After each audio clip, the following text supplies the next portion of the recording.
In a moment, I'm going to take you through a few exercises I've written for you to practice reading music.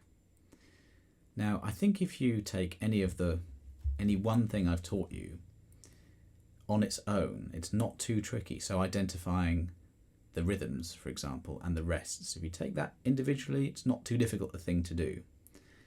If you take those mnemonics I taught you and how to find the notes on the staff, that's not too tricky either. Counting's not too tricky. It becomes difficult when you have to try and do all of those things at the same time. I think that's what puts a lot of people off. It's very tricky to do that all at the same time. Now, what you'll realize is that after a while, you'll start to internalize the rhythms and the rests. You'll start to be able to see it quicker and associate the notes on the staff with where it is on the bass instantly. Now, that happens with practice, of course. So use these to practice. Look at onlinebasscourses.com. There'll be more reading exercises there for you. And also have a look at a few books. If you go to kit.com/online-bass-courses, there's a few good ones there that don't contain tabs, so you can practice reading music that way. But the more you do it, the quicker your brain becomes at deciphering these funny symbols, okay? So do stick at it. It does take a while to be able to do this.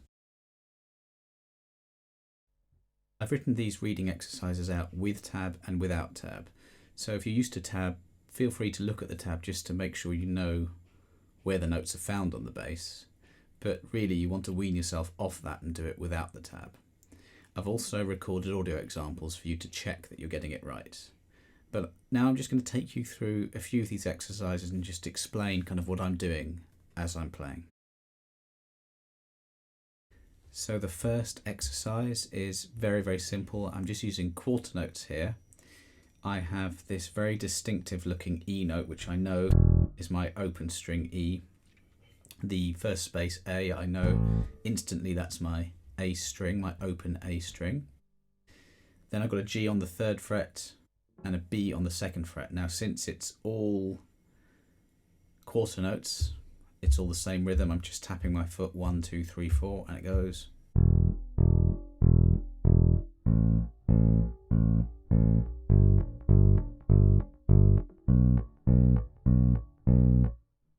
One thing to mention is my hand position here. So without even looking down towards my hand, I have my first finger on the 2nd fret and the other fingers line up, one finger per fret. So even without looking, and this is a good thing to get used to, I know that my 2nd finger, if that presses down, it's a G. My first finger on the A string is a B. If I were to put my 2nd finger on that same string, it's a C. So I'm not even looking there, but I know exactly what note there is.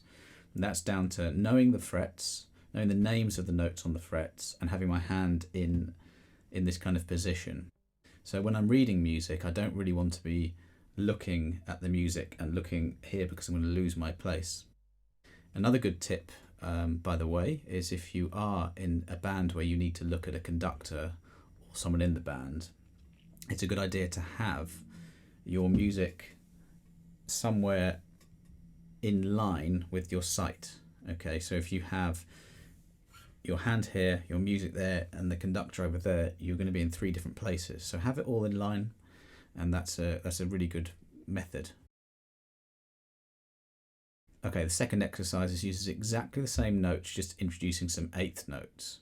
So whenever I see those, I'm still counting, tapping my foot on every beat, and I'm very aware where beat 1, 2, 3, and 4 is. Now, I know that my foot lines up with each of these notes, and that when it taps for the 4th time, I can see 1, 2, 3 beats go by, and the 4th beat, I'm supposed to be playing 2 8th notes. Okay, so I just play a little bit quicker, and I've got those 8th notes. So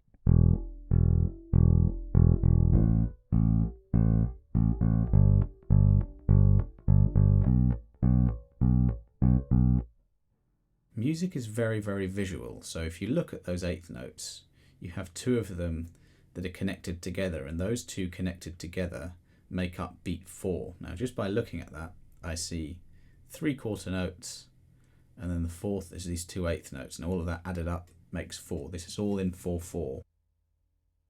So use that to help you. Music is a very, very visual thing when it's written down. Next, all we have is the introduction of a quarter note rest. Okay, so that means on that specific beat you don't play anything. So again, very visual. Looking at it, you can see that it's beat 2 every time that you're not supposed to play. So you're still counting, okay? So you know that the next note you're due to play is beat 3.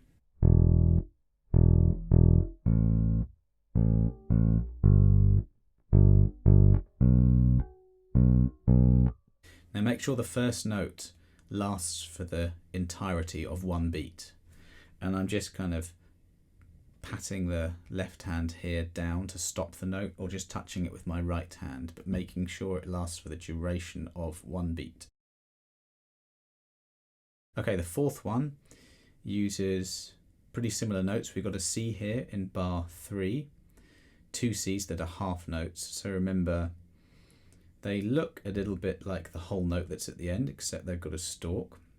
There are 2 of them. Now the whole bar, any bar has to add up to 4. So if you're seeing 2 notes, it's got to be 2 counts, 2 beats each, okay? So keeping that foot tapping steadily on those beats, you'll be able to nail exactly where they are. So here's how this one goes.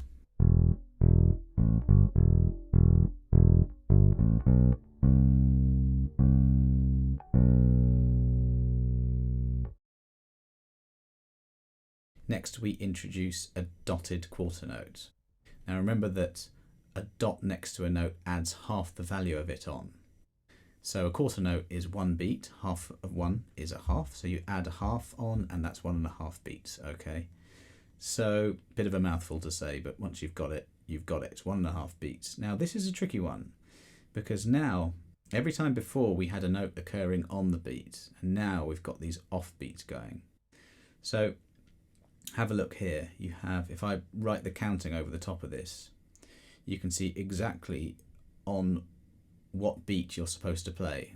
Remember, you have on beats which are just the 1, 2, 3 and the 4, and if you use this counting 1 and 2 and 3 and 4 and, the ands are the off beats, and you can see here that some notes occur on these off beats. Now a very useful thing here is when you're tapping your foot, when your foot hits the floor, hits the ground, then you are tapping. That is the on beat. Now when your foot comes up, those are the off beats. So it's like this grid system where you're aligning the notes that you're seeing to how you're counting, okay? That's why counting is so important. If you really, really stick to your foot or your head bobbing or whatever it is, you'll know exactly where to play these notes. So the second E of bar 1 is on beat 2.5, and then the third E is on beat 3. That lasts for beat 3 and 4. So let me just play it for you guys.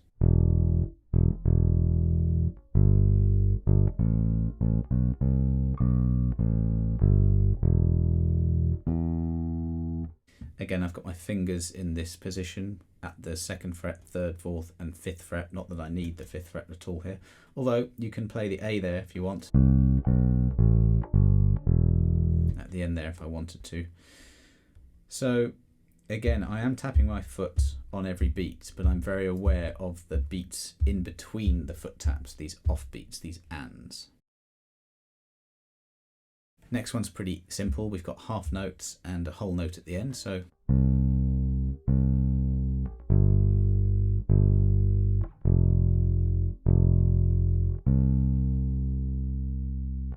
not much to talk about there really. I'm tapping my foot again. I'm making sure the notes last the full entirety of the beat that it should. So 2 beats until the end where it's 4 beats. My fingers weren't in the best position there actually. I probably should have started like this because I know that the second to last bar is an F, so really I probably should have started there and gone.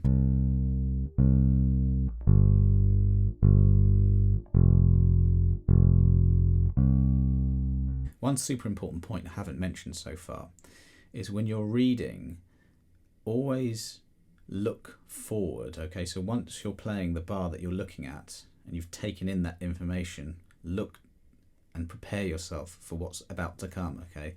It's like if you know how to drive, when you're driving, you don't want to look at exactly what's in front of the car. You want to look far ahead, okay? So that's the same thing with reading. Always look ahead. Okay, next one we have some quarter notes, half notes, and eighth notes. Goes like this.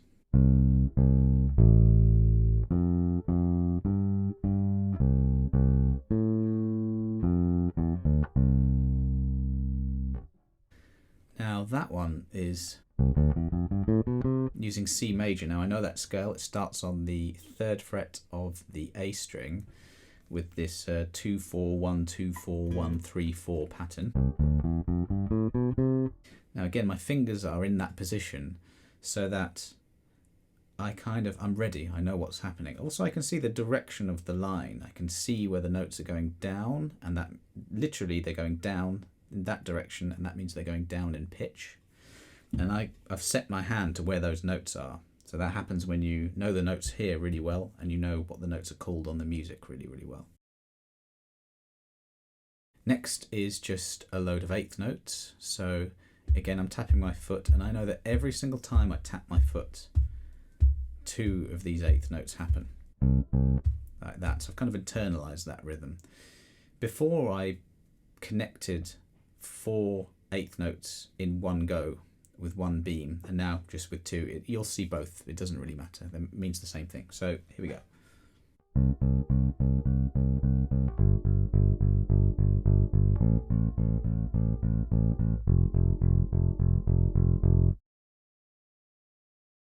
So this one we've got quarter notes and a half note at the end, but just a few more notes to be thinking about here. If you look at the first note that starts on C, you can just, again, you can see that directional thing. You can see the notes are going down to the first bar and then up again. You can see the stepwise motion. So let me play it. It goes.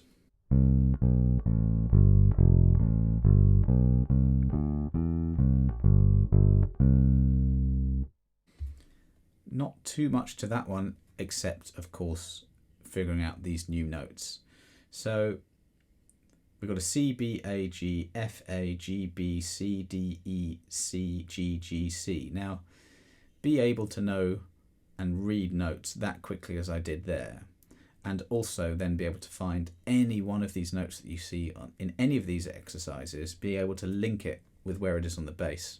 Don't forget that a C on the 3rd fret of the A string can be found on the 8th fret of the E string. We learnt that before with how to find notes on the bass. So you do have options as to where to play something on the bass, and that will be determined by many, many different factors really, but there's no reason for me here to move to this part of the bass, so I can play it all round here and there's no troubles at all. Okay, and the next one, we've got a few new things to introduce here. This symbol here is a sharp. It looks like a hashtag. So a sharp is just when, for example, you have a G. A sharp is when you raise it, you go up 1 semitone. Okay, that's what a sharp is. And a flat is the opposite. This thing here is a natural and it cancels out a sharp or a flat. So we have a few rests here. We have a quarter note rest, and at the end of that first bar we've got an 8th note rest. So again, that means that we're going to be playing, well, that 8th note rest at the end of that first bar, that's bang on beat 4. So when your foot taps, you know not to play because the rest occurs there. And that last G of that first bar, again, when your foot comes up, that's the offbeat. So really, really, you're aligning your tapping, your sense of timing, and your foot to the music, and then you're just playing whatever it tells you to do. So here's how it goes.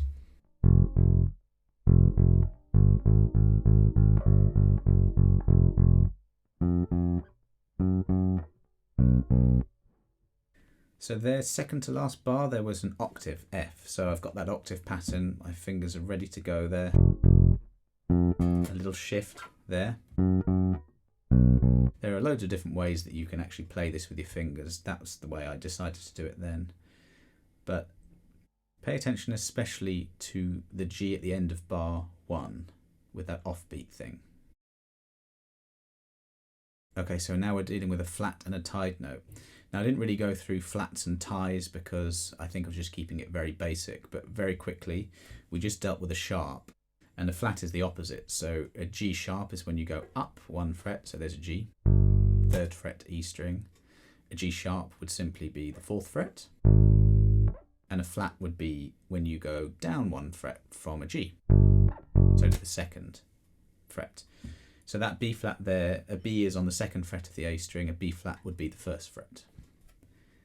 A tie connects 2 notes together. So if you have a look at that 8th note there, that's on beat 2.5, and you play that note, but then it connects into the next note on beat 3. You don't play that C on beat 3, it just ties into it.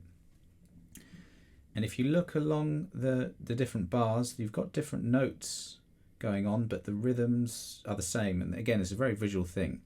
If you look at the very end of every bar, you see one of these quarter note rests.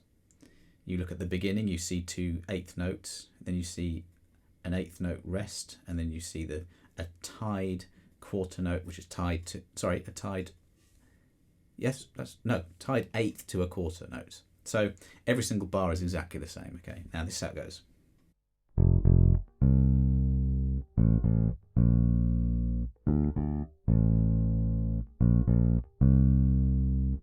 Notice how those ties, every time they land right on beat 2.5, which is, so you're going, your foot's going 1, 2, and as it comes up that second time, 1, 2, and that's where the 8th note is, and it just ties straight in. You don't play the next one. And all of this is really, really to do with counting. So go back now and have a go at all of those without this video. Just go through it yourself without the tab if you can.